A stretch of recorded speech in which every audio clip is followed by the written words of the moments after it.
Direction la Côte d'Ivoire, le président de la République, son Excellence Alassane Dramane Ouattara, se moque de l'opposition ivoirienne et passe à la vitesse supérieure. Alors pour plus de détails sur ce sujet, après le générique. Avant de commencer, abonnez-vous à la chaîne et activez la cloche de notification car cela va vous permettre de ne plus manquer les prochaines vidéos. Let's go!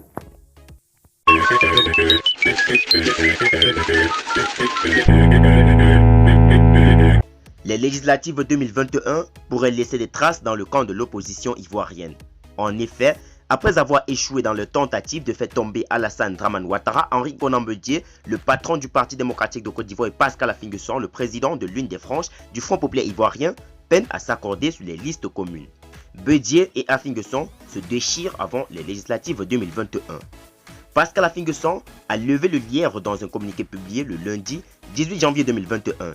Le député de Bongouanou s'insurge contre l'attitude du président du Parti démocratique de Côte d'Ivoire, Henri Konan Bédié, dans le projet des listes communes en ce qui concerne les législatives prévues dans 2 mois.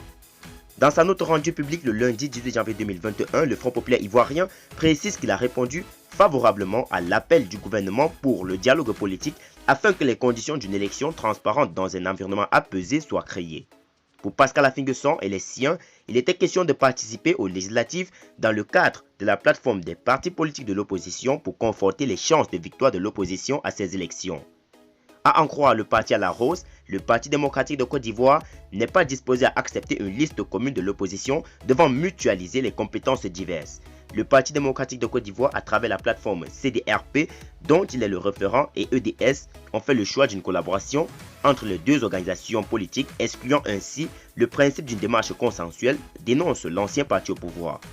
Poursuivant, le Front populaire ivoirien laisse entendre que malgré cette demande insistante pour la désignation de la liste commune, le Parti démocratique de Côte d'Ivoire ne montrait pas de bons signes. Cela a conduit Pascal Affi-N'Guessan à rencontrer le président Henri Konan Bédié pour lui faire part de sa préoccupation de voir aboutir le processus d'élaboration d'une liste de l'ensemble des plateformes de l'opposition. Le communiqué soutient qu'au cours d'une rencontre, le parti septagénaire, après avoir remarqué l'absence d'EDS, Ensemble pour la démocratie et la souveraineté, a proposé l'arrêt des travaux et son report. Le lendemain, 17 janvier 2021, le même stratagème a été reconduit, cette fois-ci en présence de EDS, pour faire le constat d'une autre tentative infructueuse, déplore le Front populaire ivoirien qui refuse de laisser abuser par des manœuvres dilatoires à 48 heures du dépôt des dossiers de candidature. Par ailleurs, le Front populaire ivoirien prend acte de volonté du Parti démocratique de Côte d'Ivoire et de sa plateforme dénommée CDRP, ainsi que de celle de EDS, de ne pas coopérer avec l'ensemble de la coalition des plateformes des partis politiques de l'opposition. Ainsi, dans un article antérieur, nous avons dit que l'opposition ivoirienne préparait le tapis rouge pour le RHDP et nous croyons aujourd'hui, avec tout ce qui se passe au sein de cette opposition, que nous avons très tôt raison. Les Saintes Écritures disent qu'un royaume divisé ne peut subsister. Et c'est ce qu'il va arriver malheureusement à ces personnes qui s'opposent au RHDP. Après donc 6 groupements politiques, dont le GPS de Guillaume Soro, voici le Front populaire ivoirien de Pascal Affi-N'Guessan, l'UDPCI de Mabritois Kesseux et le COGEP de Charles Blé Goudé qui clarent la porte.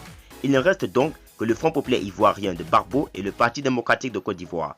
Parti ainsi divisé, c'est faire le lit au RHDP. Le président Alassane Dramane Ouattara fera mieux de revoir la commission électorale indépendante, le découpage électoral et tout ce qui entre en ligne de compte pour une élection transparente, sans heurts et sans se soucier, car le RHDP l'emportera très facilement.